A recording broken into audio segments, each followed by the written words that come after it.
AITA for asking my friend to pay rent when they stay over? Living with roommates can be a rewarding experience, but it also comes with its fair share of challenges, especially when it comes to overnight guests. This is the story of how a simple request for financial contribution turned into a heated debate about boundaries, fairness, and friendship. I've been living in a cozy apartment with 2 roommates, Sarah and Mike, for about a year now. We get along well and have established a good rhythm when it comes to sharing household responsibilities and expenses. However, things took an unexpected turn when Sarah's boyfriend, Alex, started staying over more frequently. At first, Alex would only stay over on weekends or occasionally during the week, which didn't bother me or Mike too much. But as time went on, his visits became more frequent, to the point where he was practically living with us rent-free. Initially, I didn't mind too much. Alex was a nice guy, and I understood that he wanted to spend time with Sarah. But as his presence became more constant,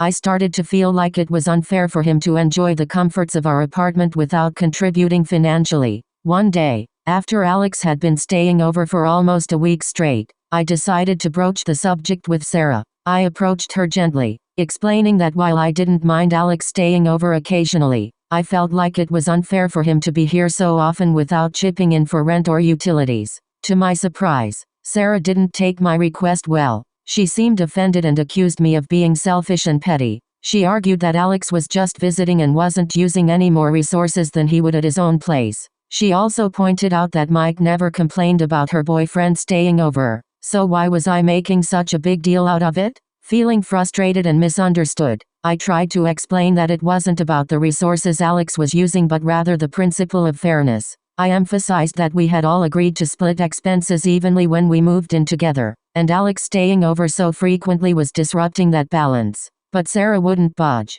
She insisted that I was overreacting and that if I had a problem with Alex staying over, I should take it up with Mike and not involve her in the discussion. The tension between us lingered for days, making the atmosphere in our apartment awkward and uncomfortable. I couldn't help but feel like I had been unfairly painted as the villain in this situation, simply for asking for what I thought was a reasonable request. Now, I'm left questioning if I handled the situation appropriately. Was I being unreasonable for asking Alex to contribute financially when he stayed over? Or was I justified in wanting to maintain fairness and boundaries in our living arrangement? AITA for asking my friend to pay rent when they stay over?